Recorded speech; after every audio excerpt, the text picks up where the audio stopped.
Welcome back to the channel. Delighted to bring you Kelan Browne's podcast tonight. We have a different kind of topic tonight. No Premier League this week, obviously the international break.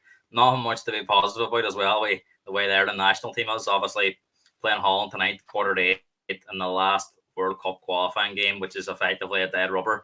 We'll be asking Kelan maybe towards the end of the show what his thoughts on Irish football as well. But Kelan is a music star, currently working. Well, he works for himself as well, but he also does a bit of work with Celtic Storm. Um, he's also been on the books at Liverpool. He's a massive Liverpool fan, so we've got plenty to discuss tonight. Before we start, Kelan, delighted to have you on the channel. How are you? Thanks for having me. I'm doing good. We're flat out over here in Scotland, so currently on tour. So it's nice to chat about football instead of music for a wee bit, and yeah, chat about my beloved Liverpool. Charlotte saying hi, Kelan. Gemma saying hi, Kelan. Already got a few watching. Couple of new fans, hopefully. Kelan, I mean, it's a fantastic story. I mean, a lot of people a lot of fellas, especially when they're younger, they either want to be a singer or they want to be a footballer. Having both talents is pretty incredible. So, I mean, do you feel kind of privileged that you, before we start, sort of had that opportunity? I mean, nothing comes without hard work, but they have that sort of talent is fantastic. Of course. I mean, like you have to count your blessings, and some people I think because because being a football player or a musician is such a high profile job. Some people almost think that sometimes maybe if they don't do a high profile job that they mightn't have a talent, but you might just be talented at something else. You just don't know what your talent is actually just yet, and I think that's something to think about as well. But I just became very lucky that I was able to sing, and I was good with my feet, and for those opportunities to have presented themselves to me, it was. It is, and I know it's very typical. People say it, but it's a dream come true. And I felt very, very lucky to be there every day. I was like. I've got a few more people saying hello. Nolan saying hi. Leanne saying mommy too. Is that your mum? Is it watching? That's my mum. Yeah. Welcome to the channel. Owen's a Liverpool fan. He's saying up the Reds. Kelan, you'll never walk alone. Keelan's dying to talk about Liverpool. And tell you what, Keelan's more looking forward to talking about Liverpool than he is about himself. We're going to look forward later on the show. I mean, Kelan, when I was chatting to you, you told me you started off football, and this really surprised me because a lot of people I talked to, especially including myself, I was football mad from about the age of 4. But you never started kicking the ball till you're about 10. And that's with a local team, Letterkenny, Cappry Rovers. I actually know quite a bit about them because I watched them recently in the Foyle Cup. I used to coach an age group of under 2012, so about under 11 now, but Cappry actually got to the final. A really, really good side, and they were unlucky. They lost the final. They team from Belfast, but I was really impressed with the way. It wasn't just, obviously there's a stereotype towards maybe Donegal teams where they kick it long and lump it long, but Cappry really got the ball down and played, which was fantastic to watch. And to be honest, I thought they were very unlucky to lose the final watching them. But I mean, suppose that's where you started off. So I mean, before you speak about yourself, as Cappry, a team you associate very, very close to yourself? I mean, they done a lot for me. Straight off the bat, they welcomed me in halfway through the season. On my very first year.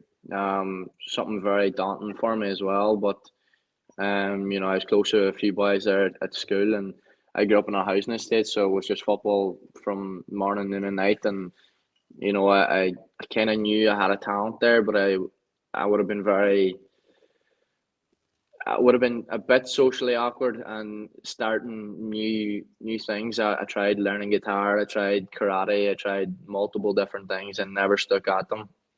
And because football was such a passion, I almost didn't want it to destroy my passion by doing the same thing again and not going back to it the way I did at karate and different things. And I ended up starting when I was 10. I'd been kicking a ball with the older boys in the estate for a long time before that, but I started halfway through the season. I think I ended up second top goal scorer in like the matter of like 6 games.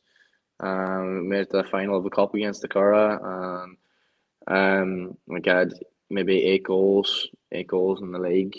In such a short period of time, but I had such good fun because it was just pure joy at that time. You know, it wasn't nobody was taking it too seriously. We were still kids, like, and you know, Cappry is a very special place because I grew up close to Cappry. I was only down the road and up the Donegal road, and that's just kind of where it started. And you know, I would actually introduce my stepdad into the coaching up there as well. He ended up helping out, and from there he went on coaching himself as well. You know, so I think that's brilliant too that you mentioned that it wasn't just that serious and that you enjoyed it and it was fun because I think a lot of kids these days, especially the talented ones, fall out of love with the game because pressure from parents, pressure from coaches. I mean, was that something that you had from an early age that was kind of you felt no pressure and that maybe allows you to enjoy it more, but also sort of progress as a player too? absolutely. I mean, I kind of just looked at it as I was joining a club with my friends. You know, I knew boys from school who'd been there and kept asking me because we play out in the playground at school and you know I'd be banging in goals left, right, and centre and loving life and it was it was just more a hobby. It was a hobby. It was something I loved. You know, I remember the very first game I ended up watching was the World Cup final in 2010 between Holland and Spain. That was the very first game I watched. You know, everybody in my family would have been Liverpool fans. And you know, to then go and get the opportunity I did then, you know, it was it was magic is what it was. It was complete magic. Mm. A few more people shouted saying hi, Leanne. I think that's their mum. They're all saying hi back. Somebody's asking Liverpool your second team because you're on a Celtic jacket. And Nolene's saying thanks for the captions because she doesn't have to translate my accent. But brilliant. I mean, when did you sort of think, because you seem like a very modest fella and like it was all about a fun, but when did you kind of get that sort of sense that, geez, I'm actually decent at this? Was there any one particular moment where was it people around you or did you notice yourself that you stuck out from different kind of player? Like you said, you played that number 10 position. So like, did you stick out differently? Did the other players around you? um, yes and no. I mean, the group that we had was we all knew each other, even though we went to different schools. We had different friend groups first and foremost. And everything just clicked. And once it clicked, we went on a run together. It was one of the best times in my life because you're doing it with your best friends, boys that you go to school with. Excuse me. But I kind of, I mean, there's people out there who can be deluded. There's definitely deluded people out there in the world that think that they can do everything and anything. But you know, there's a bit of common sense as well. But you know, the one thing that I had was I was good with my feet and I was able to sing. That was the only two things I was naturally good at. If you asked me to build a fence for you and explained it how to do it to me, I couldn't do it. You know, or light a fire, things like that there. But these are the things that came natural to me, and I kind of it came natural to me when I was in the flow state when I was playing. Um, when I started to overthink things is when I went through rough patches. And you know, it was I found it tough then, but there was no real exact time where I thought I'm different to anybody else. It was just more I will always work harder than you. I am going to do things my way. I'm going to lead the team whether I'm captain or not. And I will Yeah. shout at you if you don't do your job, and I'm picking up two or three jobs myself. And I remember I got given out to so many coaches, but you need to stick to your job and do your job right and things like that. And I couldn't physically, I couldn't do that. You were naturally competitive as well. I had to be like I couldn't. It drove me mad. You know, when I used to lie in my bed at night time and, you know, before a game and I'd think about all the things I'm going to do the next night and different things. Like, it was just drove me mad that I wasn't where I wanted to be, and that was obviously in Anfield. Like, I mean, obviously, as you move on and towards your secondary school, 12, 13. I mean, that's the years when people start taking an interest in players, especially. You hear about players getting trials, you hear about players, the you sort of know with 12, 13, the best players around you. I mean, they start playing for the county teams, or you play Foy Cup, Malt Cup, or then obviously there's more opportunities now. A lot of the local teams are doing like camps in England, America. But thinking back to our age, it was a wee bit different, probably less opportunity. But I mean, when we were speaking, it wasn't all sunshine and rainbows then, because you were saying you had a few injuries which continued on as your career progressed. But I mean, it's very unusual for players that young to be getting so many injuries. So was that a very frustrating thing for you at the time? I was probably, because I was in such a role and such a high, and I found so much joy in it, that whenever I was restricted to doing so and doing my best, and I felt hurt all the time, it was heartbreaking because, as you say, you're pushing for opportunities that you first start to see then, which is the Foyle Cup, and you see boys going to Fun Harps or Derry City and different things, and I couldn't. Anytime the trials came around, typically I was injured because I'd been after a long season, or in the off season I'd be, mucking about with the boys at the house, and pick up an injury there, would pick up an injury here, and I don't think there's a muscle in my legs that I haven't completely torn or pulled, and it was just them opportunities only come around once every year, and of course, a football career, especially now, where you have to remember too, like, we're in Ireland here, we're not in England, where there's small teams who are still far bigger than the teams that we have over here. That are Yeah. looking at you constantly. Our opportunities are very few and far between, and each year you grow older is another year wasted in a football career, and another chance gone, because the academies are looking for young. The football teams are always looking for young players, and the older you're getting, the less opportunities you're getting. So it was really really hard for me, and I seen all my friends getting on the teams, and some boys that shouldn't have been getting on them teams, and then they thought that they were God's gift to the world, and you knew fine well that I should be in that spot, and it hurt me a lot. It hurt me a lot for sure. Mm. Gemma saying she's so proud of you. Martin Ward, a regular listener, he's saying great to have shows like this during international break, folks. How long did it take you to accept the fact that you wouldn't be playing proper football again? Thoughts on City Liverpool next week. We're going to be speaking about City Liverpool then, Martin, so stick around. But I mean, I suppose that's a good question. I mean, at that young, and this is you're very young at the time, 12, 13. I mean, it's not easy to deal with that kind of, when you're watching your friends get opportunities that you feel that you should have. So, I mean, it says a lot about your character, that you then decided to go and do the summer camps in Liverpool. No, not a lot of teenagers would do that, off their own back. And I suppose you must have had, well, obviously a lot of support, one, but a lot of self belief too, that you were more than good enough. They go over to Liverpool and make an impression, which he ended up doing. So I mean, talk to us about them years of, obviously the suffering, but then once she sort of sees that opportunity, I mean, what it led to. So fantastic.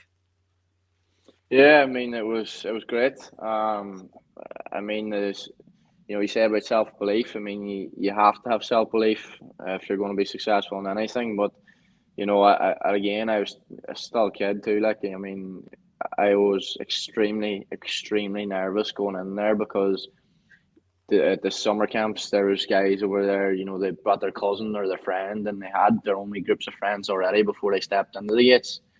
And I was just there. It was just me and my stepdad and my uncle at the time, and it was I was going in there starting a whole.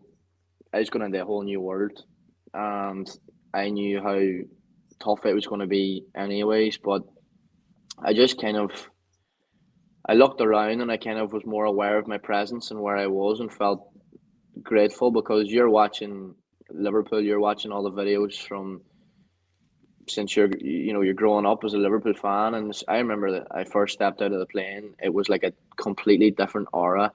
It was like it was magic. It was like I knew exactly where I was, and I couldn't wait to just get in and play. And I was in the free flow state, and when I was in the free flow state, there was nobody that could touch me because it was so natural and it just flowed so easy. There was no overthinking. It was just joy of being where I was, being grateful, and it's like there's not a lot of players nowadays that play for the badge, and Yeah. that's what it was. It was playing for the badge, and that's where I was. And luckily, then I ended up getting invited down to play with the proper boys. And I actually remember one time I was training, and I went and we were doing one-on-one drills with wee small nets, and once you attack, then you go and defend. Yeah. So Kenny Dalglish was on the Transition phone. game. Aye. So Kenny Dalglish was on the phone, leaning over the fence in Kirby, and I just rainbow flicked this guy and slotted it, and I was running back then to turn around and to defend, and Kenny Dalglish was sitting there going like this here, and I was like, "This is madness!" Like I couldn't believe it. Like it was bonkers. Like because King Kenny, like he's unreal. So that was one What of the was things as what was well. And the differences between, obviously the summer camps are going to be a lot different to the development squad, but I mean, was there you go on these summer camps here around there at Donegal, and anyone can be, was still, did you feel the Liverpool summer camps was still a decent enough standard compared to like playing football here? Obviously the development squad was going to be a massive jump, but I mean, was there a big difference between the summer camp in Liverpool to like playing with Cappry here in Donegal? I mean, there's certain players there that they'd be good enough, and then there are certain players that weren't. Their families had big money and paid for them to come Yeah. in. There's guys there who felt very privileged to be there, and then there's guys who felt that this was just another wee present or something for them. And it's in terms of standard. I can say the first time I went over there was now at the summer camp. There was maybe one player who understood the game. He was mentally very smart. He reminded me a wee bit of Ozil, the way he played, and he was. Geez, I would love to actually remember his name now, but he was brilliant. Like, and I love playing with him. Me and him had great link up play, and that probably helped too. Like, and I suppose, getting the opportunity and that I did to move up. But it was playing with Capri. I mean, you're playing with these boys for a week. You're also playing with Capri then for a full season. So you're getting to know these boys. These boys are always constantly developing. They're getting better themselves. They're getting physically stronger each game they play, training different things. So physically, So I actually found it. summer camps is more like an individual thing. You have to go and do your own thing to get into the development squad. What everyone else is kind of doing is irrelevant, isn't it? That's it. Like that's what I mean in the free flow state. Whereas when I was in the free flow state, there was no touching me. Like you're not getting the ball off me, and I'm gonna smash it in the top corner, and that's what I did. And I just done it as much and as often as I could, and I never stopped running. Yeah. So I mean, after that first summer camp, you're invited back then. Whereas the first time you took yourself there, and obviously it comes very different then when you get that email or your parent tell you, look, they're looking for you back over, and then playing with the development squad. So I mean, was the development squad a massive jump in standard then? Because you're playing with the best players that Liverpool have at that age. It's it's massive. The physical difference alone it's bonkers. We were chatting, before we hopped on here about the physical difference. Like it's here, there's boys that'll kick the ankles off you, but there's boys over there that will just man mount you. They're far bigger than you. They're like 16-year-old grown men, um, completely shredded, and there you are trying to get past them whenever they take two strides of your 20-meter sprint, like, and you're not getting past them, like, and the standard of difference over here is, don't get me wrong, it's still good, but you're it's in England. I mean, especially at a top club like Liverpool, they're it's just it's the standard isn't it's incredible. Like you have boys over there that want to be there from all over the world, from Brazil, Argentina, France, Germany, Holland. And I played with Kelan Hoover. Some people might know. He's playing currently with Stoke City. But he signed with Liverpool in 2018. That was the second time when I went over. And then he signed in for Wolves after that there. And you know that's one. If you look at him playing, you know the size of him. Um, it's just there's no real comparison over here to what's over there. It's it's Mm. crazy the I difference, to was be over honest. in Chesterfield in February 2022 as well at their academy, over on a coaching trip, and again met a lot of the academy teams. Shocked when I done first team I went to watch was under 14s, and I couldn't believe the size of the lads. I mean, incredible. Like, you said, 14-year-olds, and they felt like they were men. And also, I mean, the big difference I find, and you probably be able to speak more about it, but when you're a Cappry, you're almost treasured. Even any local team, if you're their best player, or one of their best players, they will go to the end of the world for you. Whereas over in Liverpool, it's fend for yourself. The coaches have there's that much happening. The coaches don't really give you the time of the day, and if they don't really see it in you, and if you're one of them players that if you can't, if you're getting hit hard and you can't sort of deal with it, and you're rolling around the floor and you can't get up, then you're no real use, and you're just sidelined. So I mean, was that something that you had to deal with as well, going to Liverpool, that you're on your own, even though the coaches there help you, that there's just so many talented players out there that if you don't make that impact, you're out the door. Yeah, that's it. Like, I mean, whenever I played at Cappry, my stepdad was the manager. A lot of people thought even if I was banging in goals left, right, and centre, that I was only the captain, or I was only playing because my stepdad was there, which people were spiteful at home. Um, but when I went over there, then I never expected from the first minute that I walked in that anybody was for helping me. I was going over there and I'm going to horse my way through the doors as much as I can. And I was I was going on smashing boys who were twice as big as me, going up for headers with boys who were twice as big as me. And especially at a club like Liverpool, it's not like a Man City. It's a club of heritage. It's a club of passion. It's a family club. And when I felt like I went in the door, it's more hard work. And Klopp had came into Liverpool at that stage as well. So from the top right through to the bottom, it was work rate, it was pressing, it was Yeah, it that was was also real something hard I going. learned Like, at Chesterfield, that when I was over Chesterfield too, the manager still actually he was just arriving as the last manager departed. It was Paul Cook, obviously managed Sligo. He's still at Chesterfield now. But again, the precedent that all these clubs is whatever formation, whatever style the first team's playing. It doesn't matter what age, if it's under 10s, under 11s, they're all trained in the same system, which actually quite surprised me, because I thought maybe it'd only be under 18s, 19s if they had a step into the first team. They're then familiar with the style, but right across the board, right through youth level. And I suppose it makes sense, because you look at Klopp, he's been there now, Liverpool, for a long time. If these boys from 11, 12 years old is learning the gegenpress and learning how Liverpool want to play, it's a massive benefit to the player and the coaching and the club. So, I mean, as you say, it's you're going to go there, and it's a wild berth, and it's just flat out work with.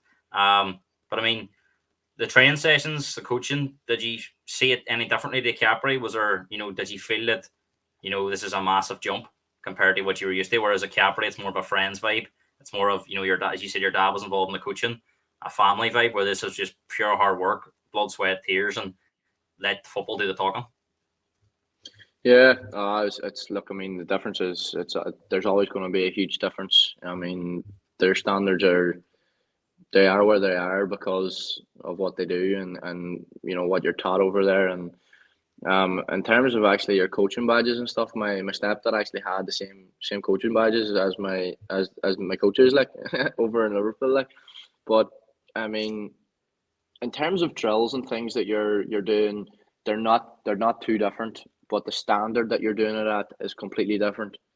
It's a lot quicker. It's there's no mucking about. There's no chatting over the top of your coach. There's no anything like that there. It's just you listen and you do your job, and what your job is to stay as strong, as fit as you can, get as quick as you can, and it's like you ever hear the story of some of the players coming in the first team in Liverpool whenever Steven Gerrard was there, and he'd ping a ball at them, and if they couldn't control it, he'd give them a balking and say, "You're not fit for Liverpool." Uh, It's that's yeah, that's the mentality that I was you going in, and that test I your was going to teammates, set the test your standard. teammates. Hmm. Yeah, So that's I that's mean, kind of what I wanted to go and implement.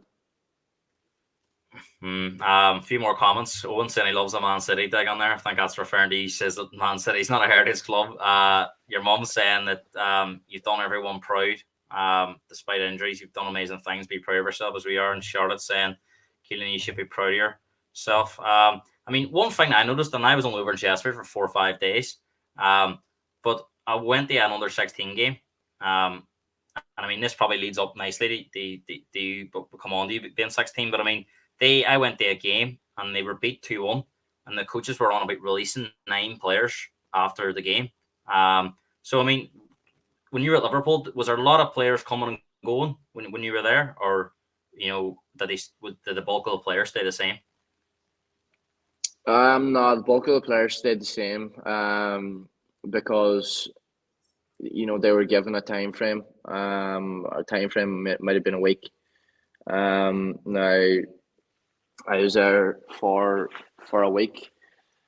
And then I was there for a week when I was 12 with the development squad, and you you kind of know which boys could potentially push on and which boys can't. Now, the the thing the thing that I would say now is whenever you're whenever you're going through, you're watching these players. They're physically completely different. They're a lot stronger from the get go, and they might they mightn't be technically just as good, but there's a difference in what maybe every club's different. But whenever we were on about the pressing and things like that, there's that they're looking for specific attributes in a player. So it depends on what the whole fundamentals of the club are, what that coach specifically wants from a player. But we never And had you anybody played going in and and you out. played and you played as a number 10, and I think Klopp, and obviously this is not to say Klopp was watching the under 12s or anything, but Klopp says that his system was better than any number 10. So I mean, as you say, it wasn't like a directive from Liverpool. They looked for number 10s. As you say, it was more about being athletic, dynamic, work rate, fitness, and obviously having the ability as well. But that were the key attributes to his system.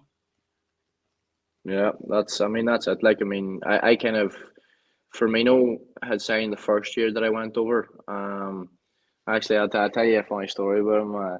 We trained in Kirby, and they were still playing in Melwood at the time for their training and stuff. And it was the it was the summer, so they were doing pre-season, but they had a pitch up behind us in Kirby, and their pitch was in off the road, so it was like a big hill to get it up down into it. But we didn't know they were playing and behind us at the time. We were just out training, and it was the time that the segways came out, and all the hype was around the segways and all that. And Firmino had came down in his sliders on a Segway, just going past us down into the change rooms, like, and I was sitting there going like what is this? Like, this is madness. Like, I it was was in great. Letterkenny last week, and Firmino was walking beside me now in Liverpool's training ground. Madness. It's unreal. Like you do, but it shows you a different side of life. Them kind of things, them opportunities, and I find it still now with music. Like a couple of months ago, I was out in a nightclub in Manchester, and I was partying with Marcus Rashford, Harvey Elliott, Fabio Carvalho, like, and now I'm in north of Scotland in a small wee changing room, freezing. Like It's it yin and shows you a yang, isn't different it? side of life. Like that's it. Like Uh, but I think them the things keep you humble. That's it. I remember doing a podcast with me, Kay Kennedy. Don't know if you remember the name. He played with Charlton, played with Derry City as well. But Mickey was over at Charlton for a while. And one of the things you said to me off air was one of the things he referenced as well. And he says that struggled as well with the Irish thing and, going to Charlton, London, fitting in. Didn't have any friends because he was the only Irish person there at the time. And, that was one thing you said off air too, that, as marvelous it was to be at Liverpool. All them lads were most of them were English and from Liverpool, and they all knew each other, were friendly, or yourself. Different. You could go to Australia tomorrow, meet a Derry fella you've never met, and you'll click with him instantly. So it's not to say that these boys may never even knew each other, but because they're on that same Scouse click, they were always going to get on a bit better. So I mean, was that very challenging for you when you were over there? Yeah, that was probably the hardest thing. Never mind the standards and the physical differences of players. It was the mental challenges that you're going through because coaches aren't there to babysit you. Coaches aren't there to wrap their arm around you. They're there to know you for a short period of time. If you're good enough, if you're not good enough, and then you're out the door or you're in, and then they'll get to know you. But I the very start, and actually a lot of the boys and most of the boys weren't Scouse. They were from other parts of England, and some of them had come from different countries. There was maybe I got along with the Scouse boys. Um, there was a few boys down there from Cork as well who I got along with, and same thing there. I remember one young fella he kept saying to me, he says, he tried to do my accent and he started going, "Oh, we leprechaun, you're a wee leprechaun," and all that. I just thought I would love to smack you in the mouth, sir. But it was just, honestly, like it drove me mad because at a young age too, like you can't control your temper, like. And I thought to myself, if I lose my temper, I'm out of here, And I didn't want to do that, and I just done my talking with my feet, and that was that. And I got along with the boys I got along with, and just stuck to them. And it was hard for a couple of days, but I eventually found the courage and to go up and speak to these boys and see if they were any crack or and if they were sound like, and thankfully they were. And when I came home, I met these boys again. The boys from Cork, and ended up playing like a fortnight and things like that there with them. And it's we things that got there. You're grateful for them opportunities, but again, it was tough to hide my temper in with things that got there, because I could say some very horrible things as well that wouldn't do any good for me. So I just never bothered. I just on my feet. That was that. Dilemmas are a big part of life, and I mean, a lot of people be lucky to have one talent, but as we spoke about at the top of the show, you two, you come back from Liverpool, back to sort of September, start back at school again, obviously, and it's back to normality, playing with Cappry. But also, you spoke about you're a massive music fan as well, and I mean that obviously becomes at some point in your life that becomes there comes a decision of which one you're going to put more focus on. So I mean, when you're at age 12, 13, 14, I mean, you love your football, you're a standout player, but you're also usually said trying to learn guitar, you're a good singer. I mean, so, and they factor on, I'm not even mentioned, probably the most important thing is obviously your education and all that. So, I mean, how did you manage to find the balance and in the end, which was the one that you felt was more suited to you? I think at that stage, when I went back to school, I'd signed for a new club, because I was just in a bad place. Didn't feel like I was going to develop any further with the team that with Capra at the time, and so I ended up signing for Ballbafay, their biggest rivals. But I Was it got like along a there. There, was it like a Sol Campbell thing when you went back to play Capri? They holding up signs, judos, or anything like I, that? I don't think it was that bad. I think it was more like a Van Persie there, just to United, like. But I went there and never won a game in 2 years. Never won a Never game for won a 2 years. game. Never won a game for 2 years. And at that stage, I was going mad. I was going mad. And I took up my music when COVID kind of hit, and I ended up being the youngest contestant then going on TG4's Glorchera. Ended up working with Robert Mazel, and my music escalated from there. And a lot of them comments and fans and stuff you see are people who follow me all across the world. And I've built up that following, and the more I realised that singing a song with words and meaning will probably do more for somebody than if I put a 5 yard tap in into the back of a net.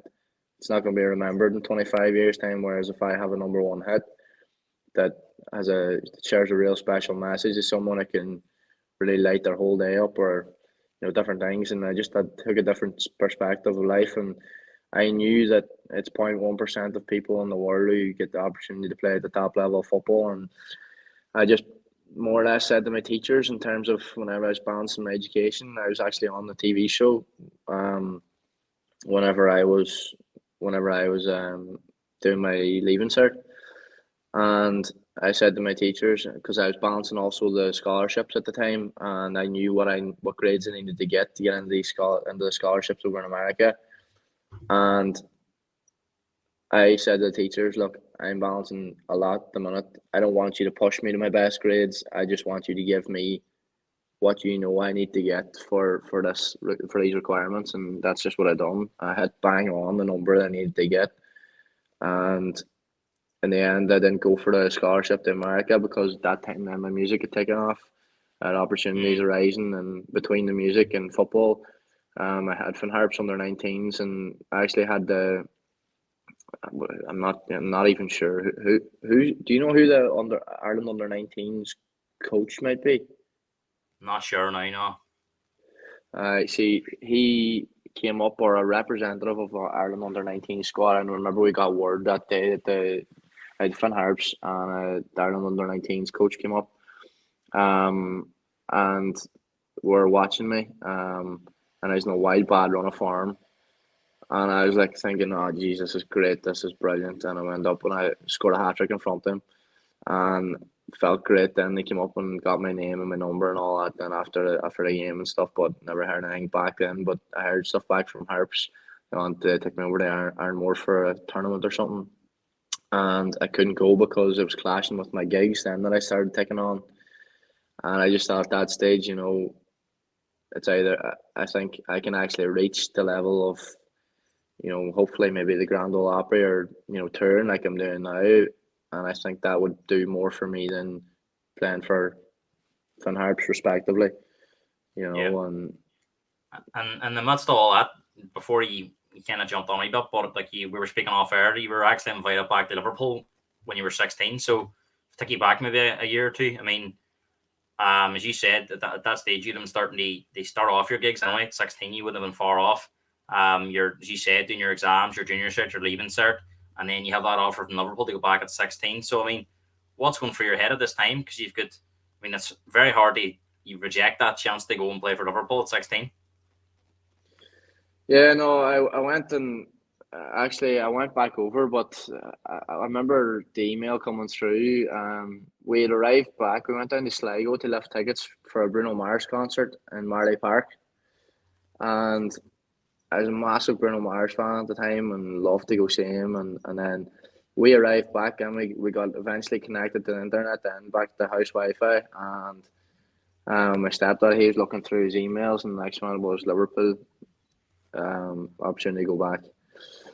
So we were listing the tickets online within about 5 minutes, because I was for going to Liverpool. There was no doubt in my mind, and I went back over, and that's when I really found the physical difference, and I kind of knew at that stage it was gone. Um, I had self belief the first time when I went over, um, and I was playing in a free flowing Do you state. feel that your development was kind of staggered then between the ages of 13 and 16, say, where, as you say, Cappry, you'd reached your limit at Cappry, you went to Letterkenny, it didn't really work out. I mean, do you feel that that were the vital years, and maybe it wasn't like as you said, you went on to the music, but it was maybe easier to go into the music. Whereas if you had a maybe instead of maybe staggering, you had it developed and developed, it would have been a very different decision you were making at 16, 17 when you were at Liverpool then. See, I think the thing is there's very few. I find as well, especially in Donegal, and with a few teams, it's about who you know. Yeah, There's boys and opportunities there that shouldn't be in opportunities, and boys that are back working doors. real hard. It's things I got there, and I lost faith. I lost faith, especially in the system.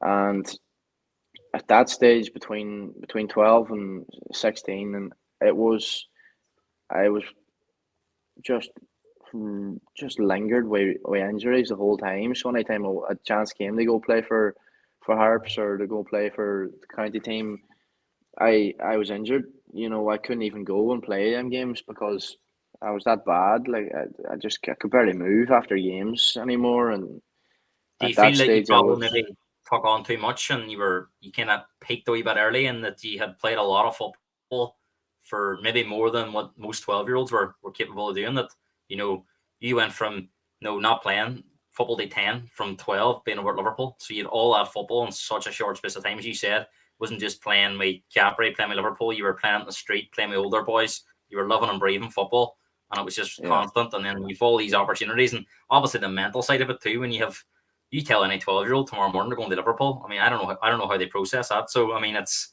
a lot they take on. That's it. It just depends. I mean, I found a big difference now, and when I went over the first time, when I went back over the second time, mentally how I was completely different. And again, it was because I lost faith in a lot of systems back at home, and I almost felt like, if I don't make it over here now, then that's it. But I was rubbered with injuries all the time. My knees were giving out with Osgood Schlatters. I was I was in a real bad state after every training session, and I went home then again. And I lost the love for the game. I lost it for a while. I was angry with everybody in my training, and I remember I went through a real bad patch, and it was a night that I was going to put them down. I was going to put the boots down. And that was that, and I got sent to trials then to go for a scholarship to America. And obviously as a country music singer, I wanted to go and play. I want to go to Nashville, and maybe one of the easiest ways I could have done that without giving up my football as well was football and music. And I tried to be a bit sneaky with, but I never. I went over and I done my trials and things in Dublin, Edinburgh, and I ended up then with a very, very high heart rate. And even to this day, I haven't been back for a checkup in a while, but I ended up with an aneurysm in my ventricle in my heart, which is causing a bit of a high heart rate. And I went and got it seen, but said that I just have a natural high heart rate. But for everybody out there who watches football consistently, or even the people who don't, you've probably seen Christian Eriksen at the World Cup, and that was a massive worry in my mind. Um, it was it's a matter of looking at yourself and going, well, is my health more than anything else? And it was, and I played through a lot of injuries that made things worse for my legs, but as soon as it came to my heart, I couldn't. I had to. I was scared to go back. Um, and then I felt like I couldn't give my full anymore because I was scared of everything. And then I made the decision then that I had 2 years to make the decision if I wanted to go on to the scholarship or not. And as much as I still miss my football a lot, I think I made the right decision to go and show people a lot of joy, even if they're in the crowd at a concert or a dance. And I'm grateful that I had that to come back to, because it was it was a tough decision. It really broke my heart, and it still breaks my heart when I think about the football, because football is my number one, always will be my number one. But I'm grateful that I have such a great job as well to be able to, you know, enjoy it and to reach new heights as well. Like, I mean, people dream about being singers as well. Like, and in my mind, it was always, I actually wrote it down when I was in first year at school. My teacher said to me, write down what you want to be in a realistic backup. And I wrote down professional football player and a Most professional people, singer. like you ask most, maybe it's more of a gear thing, but you ask a lot of gears their dream job wants to be a singer, and it was your backup. That was my backup, but uh, it became my main because of the opportunities that I seen arising, and it probably made more sense for me in the long run to go and do that. And I felt like, with my talents, I always felt that I could be a professional football player, but they probably demanded a lot mentally more from me. Whereas the music probably isn't. It's not as mentally challenging, even though it's not easy. Like, but in the long grass, I think it's a lot easier to make it in country music scene than it is to be a professional football player playing for your international team or playing for a top club in the Premier League. So I think I made the right decision, and I'm grateful. I'm grateful that I have this opportunity now to express myself in music. it's a fantastic story. I mean, very talented individual, but you're also a very humble person as well. It's one thing I've learned from the podcast, from chatting to you. Like, I mean, suppose before we move on to chat out what you're doing now, and we're going to look a wee bit about the Premier League. I mean, I want to ask you two things. I mean, different ages watch this podcast, but I mean, there are some young people that watch it. I mean, what would your advice be to the young footballers from any age, really, from maybe they're 12, 13 up to their 16, 17? The experiences you've had, and maybe what you would do differently, and how you would best advise them. First and foremost would be you need to take accountability for yourself first. And what I mean by that is, whatever situations may be going on in your life, that's a massive factor as to how you can mentally take on challenges in football or school or whatever it is, and how you treat people. That's number one first. So you take accountability for your own actions and for what you say, how you act, how you treat people. And then in terms of football and ability, I would say look into what the free flow state is. Um, and I mentioned it a lot of times in the podcast, the free flow state, but it's very important, and that's probably why the likes of the Brazilians and the French players play so naturally and play so techy, is because they're in the free flow state most of the time. It's still joy to them. It's a different. It's a different. Um, it's a different way of expressing yourself in football. I mean, like, there's systems all the time now, and there's, you don't see likes of Neymar and Ronaldinho kind of players anymore, and if you do, it's very, very rare. So if that's what your natural ability is capable of doing, look up the free flow state, and but obviously you have to be in a physical peak condition to be on the football pitch at all anyway. So just be careful of your company.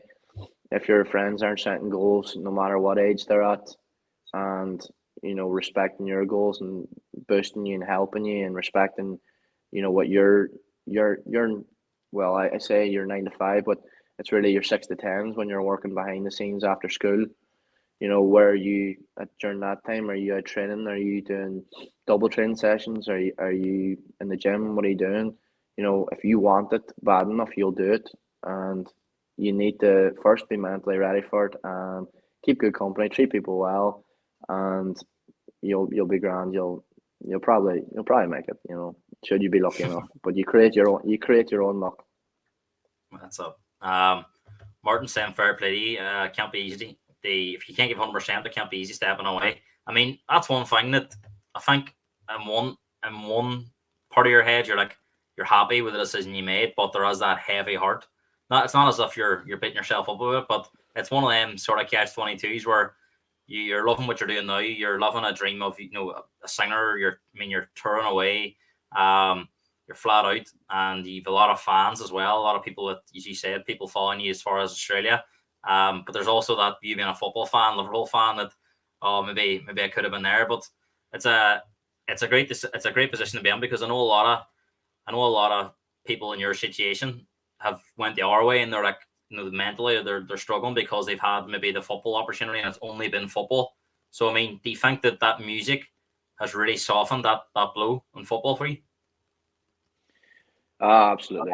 I mean, the support I have first and foremost in my own household and my family, and has been amazing. Like, I had a lot of tough decisions and I went through a lot of things in my life, but most of the things were mentally challenging. And again, as I said, you need to take accountability for yourself first as well. Because it's you in your life, it's nobody else living your life. So what you need to do is take accountability for it. And I went through stuff, and I was mentally strong when I picked myself up again, and I thought, right, we kind of know this isn't going to happen. Let's give everything now to this. Let's just give everything to it. And I struggle to sleep at night because I know I'm not where I want to be. I'm not in the Hall of Fame country music. I'm not in the Grand Ole Opry. I'm not where I want to be. But if my competition's sleeping, I'm going to be writing a song at 3 or 4 in the morning. So, that's my mentality is if you want it, you'll do it. And that's that. It doesn't matter how hard it is. If you're lying for hours in the back of a van, you're going to do it. And that's what I'm doing at the minute. I'm covering the groundwork and doing it. And, in terms of softening the blow for my football, yes, it has, because it's kept me focused. It's kept me setting new goals. And I've been meeting so many great people from my time to earn. And I have fans over there across in America, I have fans over there in Australia, and hopefully at some stage I go and get to meet those people, and maybe there will be a time where I sit down and I go, I did make a right decision. And although I still lie in my bed at night time now and I think about, just the ball coming flying out of the air and just killing it dead and dribbling past the whole team and slotting it, like, I still dream of that. And the cop going wild on a Saturday afternoon. That's it. That's it. Your mum's saying he's exactly where he's meant to be and he's our absolute star. I suppose you spoke about it and having support from home, but you're also somebody that's very, self-belief was a big thing. Your mentality is very strong. But I mean, is there anyone else outside of family? And that this might even be football related, any influential people, maybe in the music scene or coaches, or even friends, anyone in particular where you sort of anything sticks with you that they've said to you or advised you, and you still think about it to this day? I'm thinking now, actually. I'm thinking now, but in terms of the 3 weeks that I've been working with your dad, he'd be a very influential person. But no, he's do you know what? You need to find comfort with people as well. For them to be able to be able to take advice, even if it's criticism, you need to feel comfortable with people. Like, and in fairness, your dad would be very influential already. And for those who don't know, Gareth is our sound man, and this Gareth is his son. So that is but it's just, yeah, there's been a lot of people I've worked with so early in my career. James McGarry, I suppose, as well, has been giving me a real good opportunity to go on tour to sold out theatres across the UK, where I wouldn't be able to do that in my own name just yet. And then in terms of my football, my very first coach, I have to throw my stepdad in there as well, Darren. There's improving an awareness mentally from off the football pitch, where you're trying to understand the game better and being taught that. And we were able to do that because we learned, well, he helped me do that in the house, just watching the football, and explained it to me, and that made me a better player. And There was one coach I had as well, John Gallagher. John Gallagher he was Your just a mom very just beat you special did. You person. literally put it on about 10 seconds before. Yeah. So, John was the very first person, and if I needed to kick up the arse, he would literally kick me up the arse and say, "Look, stop that, and you get your head in the game and let's go." And anytime he'd say that, then I'd be angry playing, and then I'd do far better, and then I'd feel better about it then. But he was that kind of person that got the best out of me and dragged everything out of me. And if I was emotional, I'd cry in front of him, and everything was just it was just amazing. Like, and I loved my time at Cappry whenever I was very young. And when I think of those people, like, I'm extremely grateful that I had that opportunity to be around them. And Your granddad Wally's watching this, and he's very pretty as well. I mean, you sort of touched on your career now. So I'll add it and say, obviously it's very much music based now. So I mean, what's the aims? What's the dream? Don't want to use that Simon Cowell phrase of where do you see yourself in 5 years, because no one knows that. But I mean, obviously you stepped away from the dream of, it's very unlikely you're going to be playing at Anfield, but you could be playing at some big music theaters if things keep going the way they're going. So I mean, what's the dream? um, I don't have dreams. I've got plans. And that's how I'm trying to think of it now. Is because I gave up what I called my dream, with Liverpool. So this isn't a dream anymore. This is now a plan. So I'm now working step by step, day by day, towards the Grand Ole Opry. Obviously, is the pinnacle of country music. Um, and I would also like to bring back meaning, to country music, because it's changed so much. It's been marketed towards country pop, country rap, country this, country that. It's because it's the big record labels want more money. It's easier to market that. I like things with meaning. It was just why I got into country music at the start, anyways, because it was the people's music. It was the stories and the songs. You could sing a real depressing song, but it could be one of the best songs you ever hear, and it really gets the people. And that's something that I take great pride in. That whenever I sing a song, I sing it with my heart. Um, and if I can develop over the course of my career and learn from different people and create my own sound with eventually my own name, I would like to. I would like to bring back the meaning of country music to people. Whereas we can talk about real things now. You can still have that country twang. You have to understand something first before you can try and implement it. And I think I try and understand country music as best I can. But I want Grand Ole Opry, and I want to be in the Hall of Fame. I want as big as it gets. That's that. Like, You know what? From speaking to you and listening to you, I've no doubt you'll get there because your mentality is very, very strong. Owen's asking, who was your football idol growing up?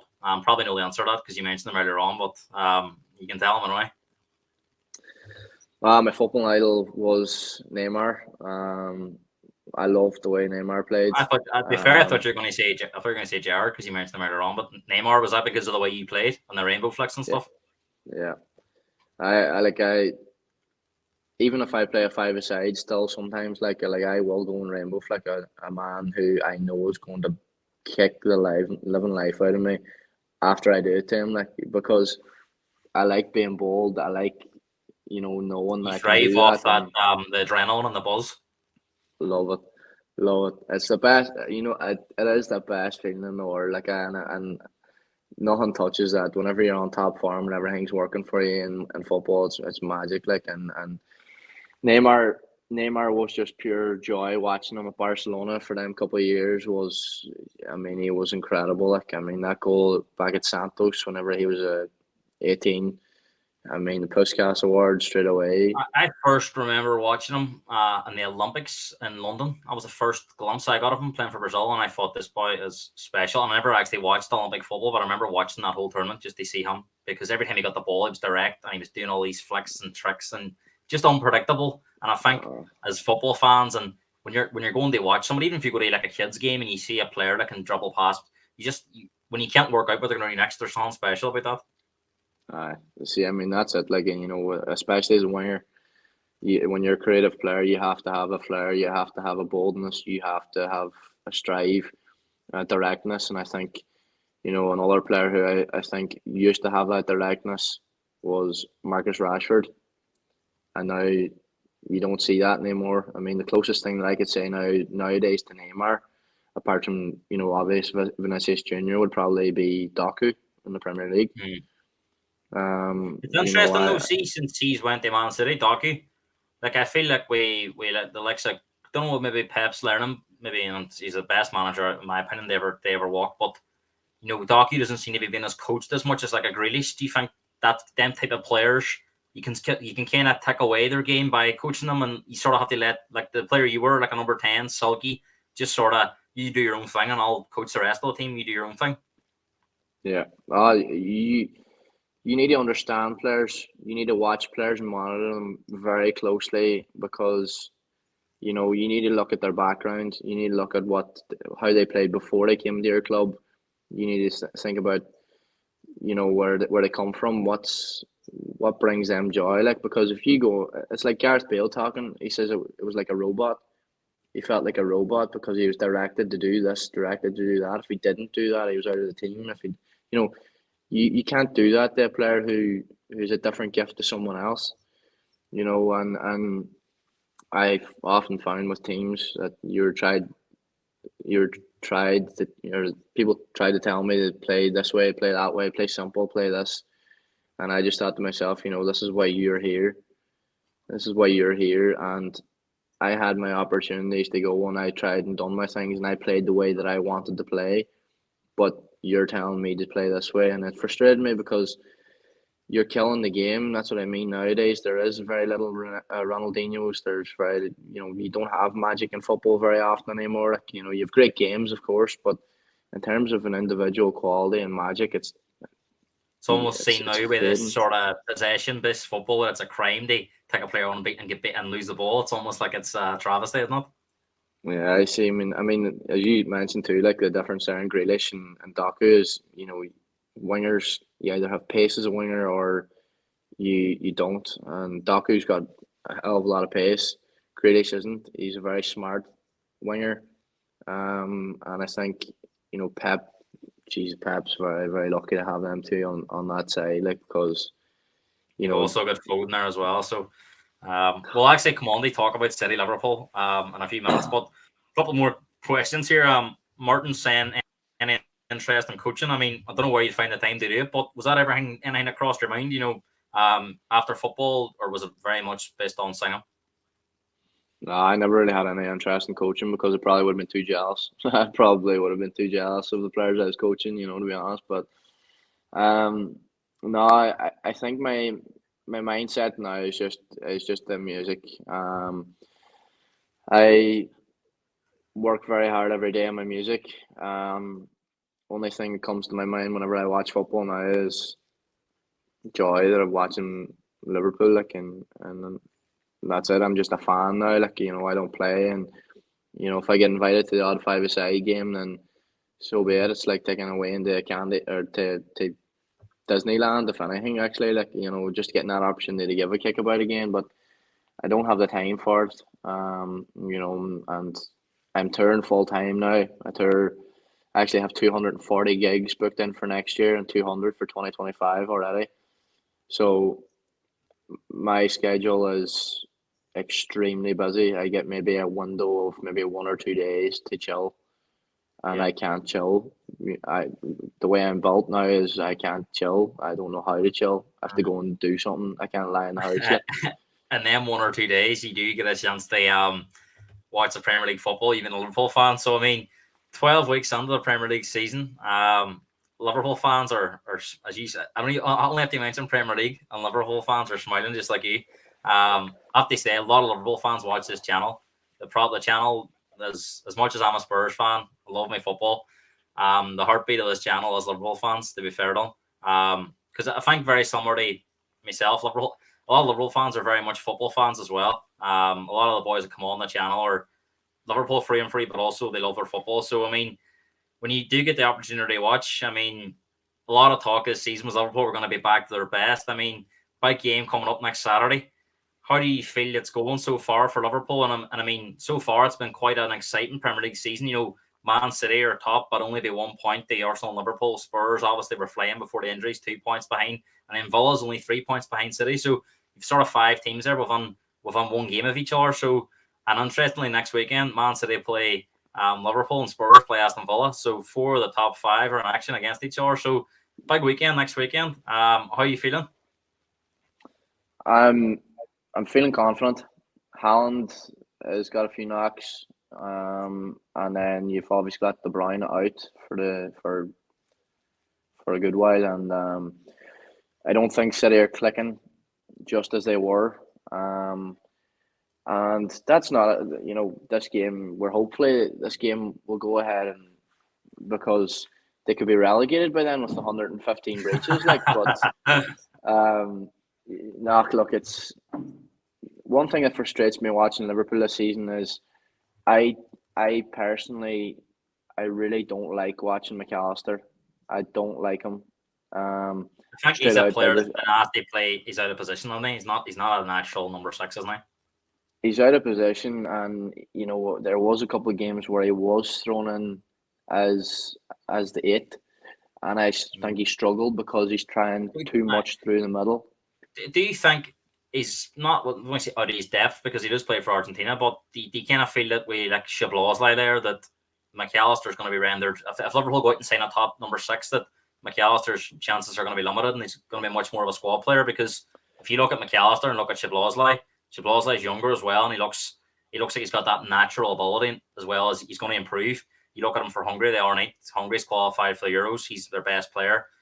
When's the last time Hungary were on a major tournament? So, I mean, where would he fit on that team if Liverpool do go out? I mean, I think maybe if it's not in January, next summer, they're definitely going to put all their money in. They sign a number 6. So, where do you see him? I'm not really sure, to be honest with you. Now, one player that I think has been even better than Szoboszlai whenever I've watched him play consistently was Gravenberch. Yeah. He is incredible. He's on the half turn too. Not many players can do that. His dribbling is like, you remember Gini Wijnaldum in his prime at Liverpool? Yeah. If you mixed him and then his dribbling with Moussa Dembele in his prime at Tottenham, that's what I think is the potential for him.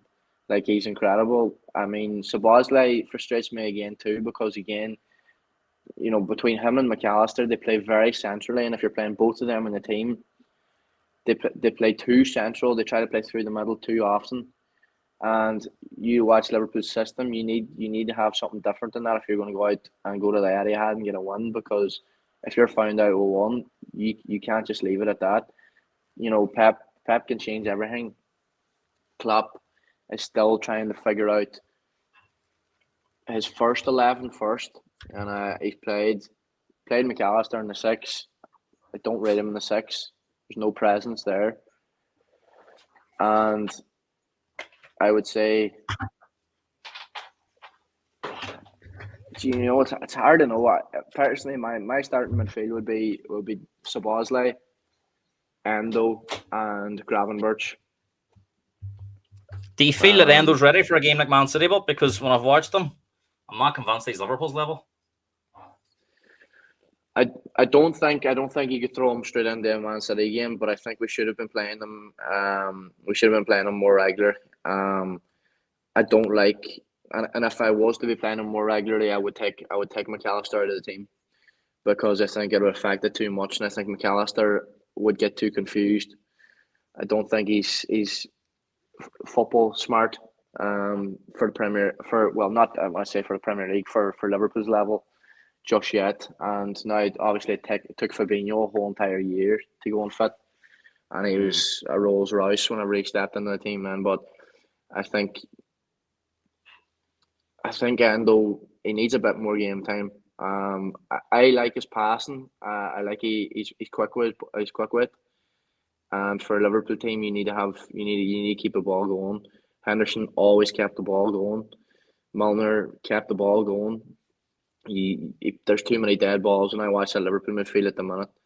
Um, Mm, I don't like how slow the build up is sometimes. That's why we can't break teams down. And like Luton, we drop yeah, points against teams that we should be annihilating, and we're stuck in the one system all the time because we're playing the same players too often with the same system. And um, I think I think I'd be happy. I would be happy with a draw at the Etihad. Owen's But actually saying he thinks that Liverpool should have nothing to fear going the next week. As you say, a draw. I think a draw. A lot of Liverpool fans would take a draw, but if Man City are going to be missing players, and Liverpool's record at the Etihad's pretty poor recently, so this might be their best opportunity to go there and actually get 3 points. without doubt, I mean, it is the best. It's the best time to go because you have De Bruyne out, and you possibly could have Haaland out. Their defense has been looking very shaky. I mean, because the Rodri, first time, I'm also hearing Rodri's picked up a knock too. So if they're missing them yeah, three, I mean, I think that's their three most important players. it is for sure. I mean, but also when I watched them against Chelsea, now it's the first time Pep Guardiola conceded four goals in one match in his entire career, and for them to be doing that, and they lost two games, or no, Yeah, they they lost. lost the Wolves and they lost the Newcastle in the cup, and they also lost to um. Oh, he was the other. They lost the Wolves and they lost to somebody else. Fine after that. I want. Oh, Uh, Arsenal. They lost them three I was games thinking. without Rodri. Now, I think personally, in terms of an influential player, that's not maybe a Messi or something like that. There for a team, Rodri is the best. That keeps the whole team of Man City together. But I really think that they've struggled this year. And I don't. Now you can't write Man City off because of how many unreal players that they have. But I think if Liverpool go there and win or draw, I'd be happy. Of course, I'd be disappointed if we lost. But I think we need to go there, and we need to recognize that they have a lot of players out. You need to run that midfield. If you don't run the midfield, if it's slow play, you forget about it because it'll be the same. It'll be the same. So Liverpool fans will be in your expecting. mind, if you see the team sheet and you see no Rodri, obviously De Bruyne will be out and no Haaland. You don't look at it as Man City. You look at the team sheet and you go, "We're better than these." Like we've got the players. I mean, one player that divides a lot of opinion amongst football fans, maybe not so much Liverpool fans, as the comment on screen, Darwin Núñez. I mean, Callum's a big Núñez backer. Obviously scored for Uruguay. They only against Argentina. What's your thoughts on him? I mean, do you think this man could be? Do you think he'll be a Liverpool legend? Do you think where's he ceiling? Or as he one of them players where you just feel that in the end it'll come to a point where he can only miss so many, and Liverpool need to go down a different route. Where are you at with? I love him. I absolutely love him because he's just a madman. It's like firing. It's like firing a madman straight into a football pitch. Like and his technical ability. I mean, the two best finishes for a striker was against Newcastle. They were serious finishes. He gets into the positions constantly. He can run him behind. He's good in the air. He, yes, he misses big chances. Of course, he's young. He's still he's still finding his own feet. I mean, Suarez was good at the start of his Liverpool career, but he wasn't anywhere when he had his prime. Nunez is still very young. It took him a season there at Benfica to really kick on, and he's actually got a better this year. He's got a better expected goals and assist ratio per minute for 90 minutes than Haaland. Even though Haaland has got more goals, but you look at the team that Haaland's in compared to Liverpool. Owen's saying he doesn't think he's ever seen a player so loved as much as Núñez is for us. Owen's a big Núñez fan too. I don't know any Liverpool fans, to be fair to him. They're kind of on his back. They're all set and support of him, even when he misses like that chance against Luton where he should score. I know some of the other misses. I remember the one in the Europa League. That's kind of one where I don't think it really matters because Liverpool are 4-1 up and it's a Europa League game. I think that the point will come where as if if he's were drawing 1 each to Man City, for example, and he misses an open net and he's lose the game 2-1, that's when the pressure comes. That's when you might see fans starting to turn. So do you think it is important within between now and the end of the season, and come next season, it'll be his third season, that he really has to find that clinical edge, because the margins are so thin in the Premier League with Man City around. You've Arsenal there too, who are strong, that it's not as if he can afford to miss them big chances in big games, because it'll eventually cost Liverpool in the long run. I think there is a time where you have to start. You have to start putting them away. But I think there's been a lot of pressure put on, prodigies like Haaland and Mbappe. Do you think it was a negative thing for him that he came the same time as Haaland? The big strikers signed that summer were Haaland and Nunez, and Haaland at the minute is just on a word. Apart from maybe a Harry Kane, and he's a different type of striker to him. It's probably only them two, but Benzema on his way out and Lewandowski on his way out. That he's been unfairly compared to him. Do you think in a way? I think so. I mean, but you need to look in at what's been taken out of Liverpool's team and what's been what's he replacing. You're replacing Sadio Mane. You're replacing. You're coming in there when Luis Diaz is coming in as well. There's, you're getting used to a new field. You're getting used to a whole new team. The Liverpool players who have been there are still getting used to a new team. You're still learning. For us to go from fifth last year and a really poor season to now sitting second, and when technically, and being unbiased yourself now, you are going to tell me that Liverpool were completely robbed in that Tottenham game and we should be top of the table. Now, I think you need to put goals away. And when you're given opportunities, another man who has taken his opportunities is Diogo Jota, and I'm a massive fan of him. I think he's an unreal finisher. Again, two different types of players. One's a better finisher, I think. I think Jota's a better. Owen's also saying that you can't forget that not just Nunez is scoring goals, his link up with Salah's pretty special. I mean, he does set up a lot of Salah's goals too, doesn't he? I see all the assists he has in the Premier League was two Salah's, like so. I would give him another season after this year, and if he doesn't start putting away at least 20 goals, then I'd be going out for someone big. But again, as a Liverpool fan, knowing what FSG are like, you're typically not going to get that. Do you think it won't come to that? But do you think by say May 2025, that'll be at the end of next season, that Liverpool's minds have been made up with? Do you think Nunez between now and next May? Well, not next May 2025. You'll have near enough the finished article in. I think so, yeah. But again, it's not just a goal machine like Haaland. Nunez does a lot more for our team. You need to remember that we lost Firmino, who's doing that job, and the Lincoln. Whereas now Nunez is trying to do that, but he's come from being a natural finisher and just a powerhouse to now having to be Firmino on himself as well. So Luis Diaz, I think, is, in my opinion, has been having a poor season. I know he's been through a tough couple of weeks, but from the times that I've watched him, he's not been as direct as what Sadio Mane used to be. Funny enough, I think this whole thing was forward. Like, he scored 2 goals for Colombia. They aren't against Brazil. He scored against Luton. It seems they have sort of rejuvenated him, whereas you would expect maybe to go the other way. He's kind of like, I don't know where all this stuff in his life's just sort of made him, like you say about that free state. All these things are happening around him. It's almost like he escapes the football pitch and he's sort of relaxing himself on the pitch. I mean, maybe you can relate to that, being the experiences you've had, but I'm very surprised that because he, as you say, was having pretty much a poor season. We've seen Nunez playing off the left, Jota through the middle, and Salah was on the right, so he wasn't even first choice. Whereas now he seems to have found a way back into the team. So it's pretty remarkable what's happened. I think there's no doubt, and I think in the first, from January when we signed him in his first season to the end, whenever we were going for that treble or we were going for the quadruple, it was like, he was the best winger in the league. I think everybody can agree on that. Nick them off Spurs too. I was gutted.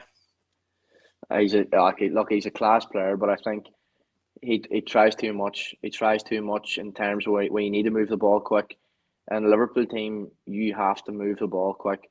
You have to spray the ball. The year we won the league and we were challenging for everything, and then 2 to 3 years in our prime was whenever Van Dijk was smashing it from side to side, straight to players. You had boys in the middle running, and you were deadly. You know, there's no doubt Diaz has the ability to be deadly. Nunes has the ability to be deadly. We have the best informed player in the world at the minute, in Salah, and you've got a lot of talent in midfield from one transfer window. Um, Van Dijk been The back to his future, best. the future could be bright then, you think? I do think we're going to win the league. I'm confident that we will win the league. Now we do need to establish who that six is and who we play along with that six. Um, Can you see that being addressed in January? Or do you think they'll have to manage with what they have this season? I think we're gonna if we sign Andre from Fluminense in January, it'll be sorted. If we don't sign him, it'll not be sorted to summer because Liverpool are awkward like that, and that's what we do. Mm. You know, I but think unless he sign a six, he'll come up short. I think he'll just come up short. I think that could be the difference. If he signed, as you say, I haven't seen much of Andre. I watched a bit of him for Brazil the other night against Colombia. Interestingly, I was kid. I watched the first sort of wee bit of that, but I was more interested in the Argentina Uruguay game. The difference in the internationals in South America to the European games, night and day. I watched that Argentina Uruguay game the other night. It was like watching a Premier League football game. The intensity, the love they have for playing for their country. You don't really see that. I watched that England game last night. I've watched some of the Ireland games. They haven't been great. And even when the likes of Nations League games are on and Spain's playing at Germany, it doesn't seem to have the same factor as like this is only a qualifying game.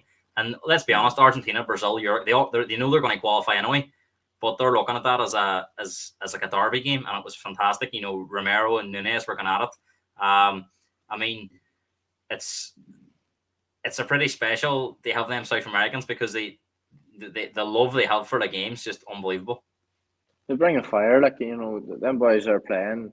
You know, the people who pay to come and see them there, it's different over here because it is per country. Like there's a lot of you look at the surroundings that you're in. All those people there, they're more passionate because they're paying money that really realistically they don't have, or they have to go and earn doing things that you probably shouldn't have. But whenever you're going and watching them players over there, like they are fiery. That's what you expect whenever they're coming into your team. As a number six, when I've watched Andre in a few clips and different things with him. I don't really watch Brazilian football, just don't have time. But the thing is he reminds me a wee bit of Kante. In his stature, he's small, but stocky. The other player I think Liverpool could move for is Paulinho. I think he would be a good signing too, the Fulham player. I would love to have signed him. I would have loved to have signed him, but I can't see it if we never signed him. And the fact that he's played in England, you'd imagine Andre will need a time to adapt. So even if they signed him in January, you might not see the best of him. Whereas I think at Paulinho, you can see when you watch Fulham as well, he's surpassed the level of when you watch Fulham, he stands out. He's too good for that Fulham team. So I think he is one where he didn't go to Bayern Munich in the summer. If Liverpool can get on and get it done, I think that automatically makes it a much closer title race. I think then you start to go away from you look at Rice, you look at Rodri. Maybe Paulinho's just short of that level at the minute because he's not playing for a top team, but no reason he couldn't get to that level from what I've seen. So I think that makes it a level playing field. I think that's the one area of Liverpool they're shorter than they are too. Is that number six? You look at Declan Rice and Rodri, probably the two best holding midfielders in the world. Aye, for sure. I mean, if it was down to me, I'd be letting Paulinho head off to Bayern Munich. But what I would be doing from Bayern Munich is I would be going and getting Joshua Kimmich because he played right back. He's fallen out of favour too, isn't he? And you played Trent midfield, didn't he? That's what I was going to do. Yeah, absolutely. I mean, when you look at that, there it works because you're able to play. You'd be able to play two sixes then. You'd be able to put Endo in there if you needed a bit of support. You could put McAllister in there and maybe show him how to do it. You could try different things and go back there two holding. But I think Liverpool are too restricted at the moment, but I think we need to, I'd agree. We need to sign a six if you don't start giving Endo game time and things don't start to click. You know that will be the one thing, because City are too relentless. They won't let up. Like, even if they are poor, they still have a B team of a top four team is Yeah. more or less what they are. Like, you know, they're too good for that. Liverpool aren't blessed with that yet. We don't have super subs like Divock Origi anymore. That man You had to was. get that in there, didn't you?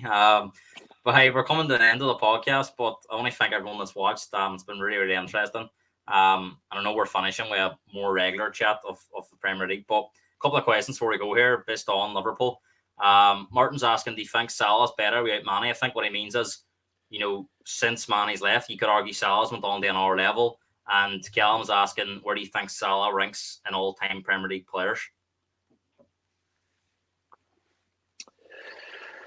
Well, I mean, the first one, I do think he's better without Mane. I mean, Firmino spoke recently about the tension between him and Salah, or between Mane and Salah, I and read that, yeah.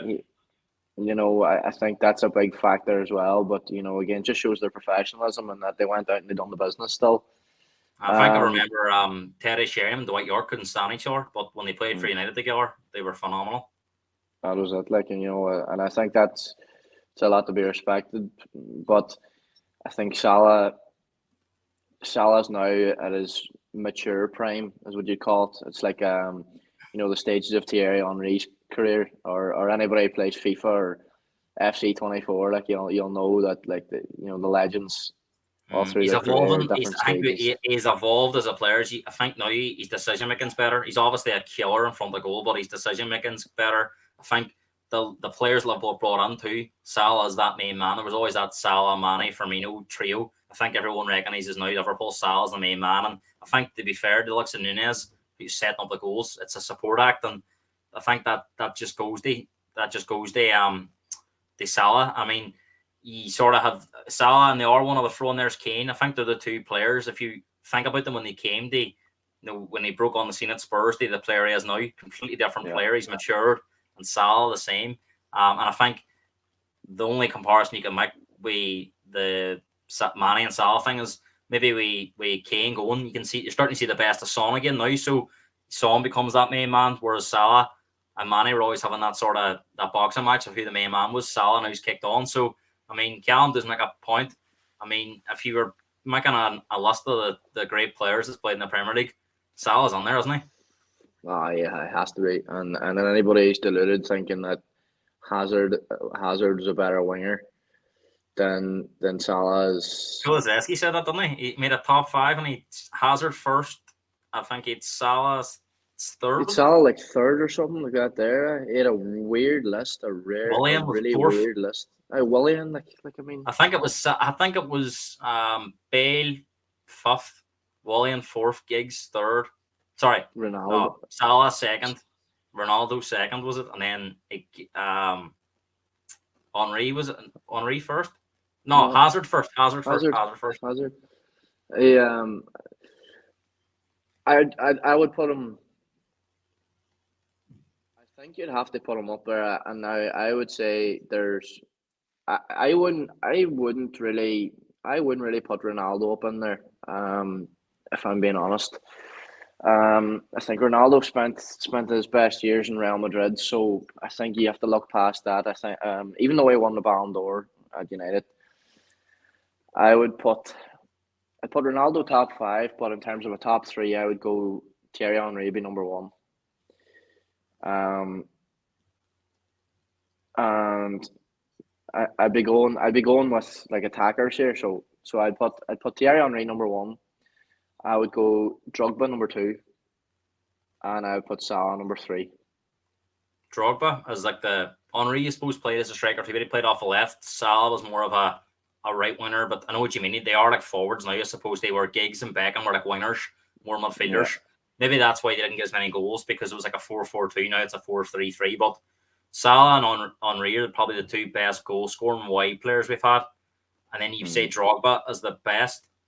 Funny enough, Drogba very, very much up there in terms of strikers. But a lot of people would say Shearer, Kane, Rooney, Michael Owen, even through in their times. But you think Drogba's got the edge on them three: Shearer, Kane, Rooney? I think in terms of big games, I think in the influence that you have of other players around you, a proper leader. Don't get me wrong. I mean, Harry Kane and Rooney are definitely up there as well in terms of goals and different things. But I just when you watched Drogba, there was just something about him that he's going to bully your defense. I remember that goal he scored against Liverpool, Stamford Bridge, where he took it in the chest and left chest foot. and turned. There's something different about him, and I always feared coming up against him. Every team's bogey team was Chelsea because he played. It was like Chelsea were great because they had that very defensive. They could beat you 1-0, and he only had one moment, and that was it. I think they conceded the year they won it the first time under Mourinho. They only conceded 15 goals in 38 games. That's bonkers. So. I seen actually a debate that went that was on about that's a more impressive achievement than Arsenal's Invincibles.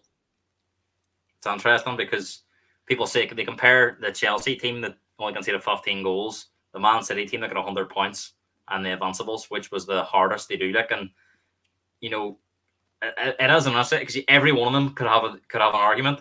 But the problem you've got is Arsenal are the only team that had never lost a game in a season. But there's 12 draws on there. They only won 26 games. So it's how many of them games could have went the other way? Do you know what I mean? Was it luck? Was it you just don't know? But three fantastic teams. And I mean, if you're creating the team you want to play in, you're playing as the number 10, and you want Sal on the right, Henry off the left, and Drogba through the middle. That's your dream front three in Premier League era. Imagine that for damage. One more thing before we go, because it's on the news and there's a question here about you referred to it about Man City. What do you think about the Everton point deduction and what it could mean for Chelsea and Man City moving forward? I think the only thing that's going to be done will be Everton because they don't have the money that Chelsea have and they don't have the money that Man City have. I don't think people should be under any illusion that Man City will get points deducted, Chelsea will get points deducted, or they may get relegated. But I think there's too much money there. It's a corrupt system anyways. And if you're able to pay out enough money, then Man City will stay exactly where they are and Chelsea do the same. Everton just don't have that money simply to go and pay anybody off. They can't do that. They're financially not there. They're not winning trophies. They're not making big money whatsoever from Premier League finishes. They're just about staying up. And they'd be lucky to stay up again this year. It's a shame because it's ruined the game. It's really ruined the game. 8-year contracts on players. You're ruining potential players there if they can't get out of their contracts. Man City buying players for obscene amount of money. I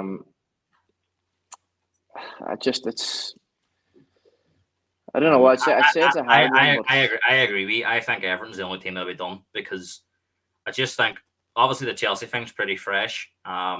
With it's relating to the Abramovich era, and that's only being investigated. So God knows when we'll find out about that. But the Man City thing's been rumbling quite a bit. 115 charges. Apparently Man City with the best lawyers in the world. But I kind of feel this is very similar to the Barcelona thing, La Liga, where I think we all knew they were cheating. But the La Liga's had it. The La Liga dilemma was if we ban them and disband them out of football, then the La Liga becomes less fun, less enjoyable because Real Madrid's going to dominate, and La Liga would lose out. I think it's the same here. I think if Man City are found guilty, if Everton's getting deducted 10 points for a one charge, I mean, people's on about relegating. I think Man City would have to be disbanded. I just don't see if you're going to be charged 115 times worse than what 10 points is. For me, is you could have to be completely kicked out of the league, and they'd have to be rebranded as Man City, but under a different name and different ownership and different, kind of like what happened with Derry City. So I mean, I just don't see the Premier League wanting to do that with Man City. So I think it'll just be a case of we didn't get the evidence to do it, and it'll eventually be announced that Man City are cleared. I also think it'd be very worth mentioning the Super League now, because if if you're gonna kick a team with that much money out like Man City, you now have all these Saudi Arabian clubs with all this big money being a big attraction now, trying to invite them into the Champions League. Yeah, Um, Chelsea, as you say, in the long run, it's the exact same thing as like Barcelona, that you're losing more money from viewership in the overall if they're not in the league. Um, and if they're disbanded, you're gonna lose too much money anyways. So I think what could possibly happen is if any of these teams are disbanded from a league or have to rebrand their name or different things like that, they're gonna have they. I think there will be a case for a Super League. Because if there's no option to come back in the Premier League and the Super League's offered to you, when you still yeah. have these players under contract with like Haaland, like De Bruyne, they're still going to want to play competitive football. So if that's the case, then well, we're going to create our own league. We're going to have our own rules, and this And is that's exactly what we're it. going to With do. that much money, and as you say, the Saudi influence is growing in football. Apparently, they've just signed up to sponsor UEFA, so you kind of feel that that's only going one way, and that's Saudi teams getting into the Champions League. How that'll work in terms of, um, them meeting the FFP requirements, you'd have to, the financial fair play because there's only 900 people going to games and stuff. So how they'd be able to get around that, I'm not sure. But I think, as you say, I don't think we've heard the last of the Super League.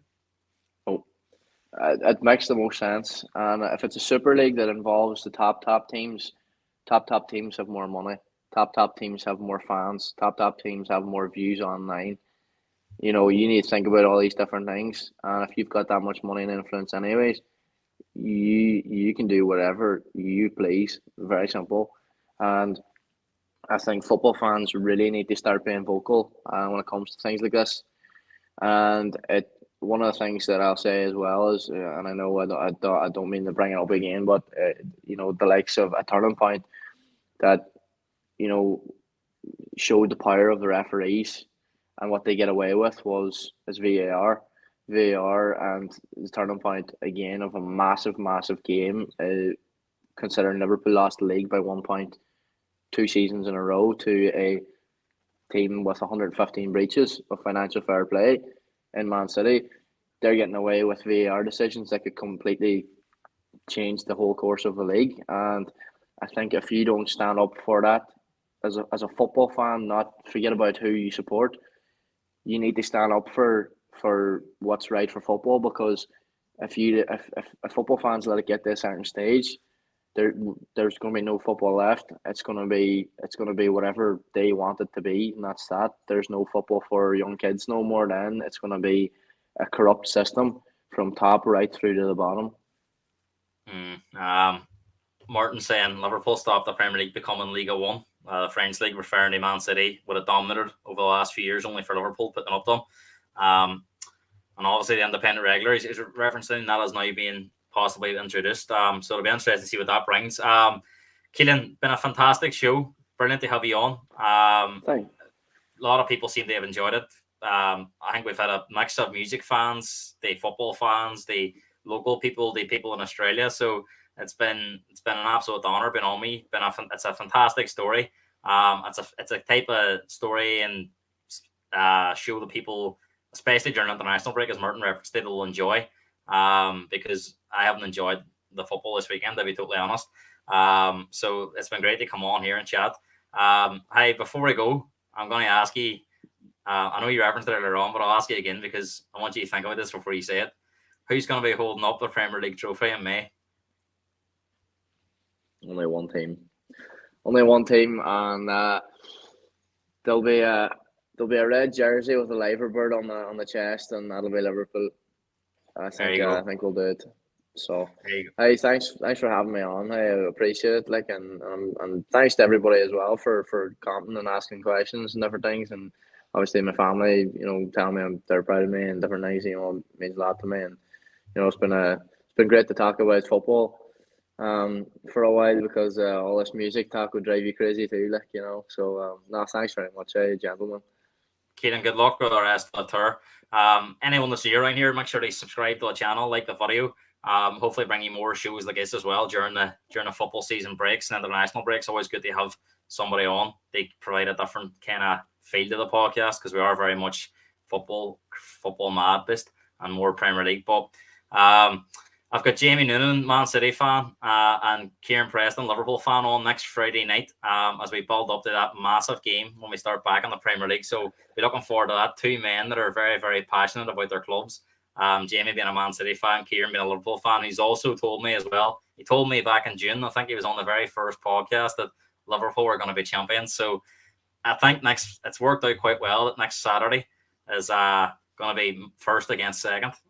So, I mean, what a way to bring the Premier League back next week.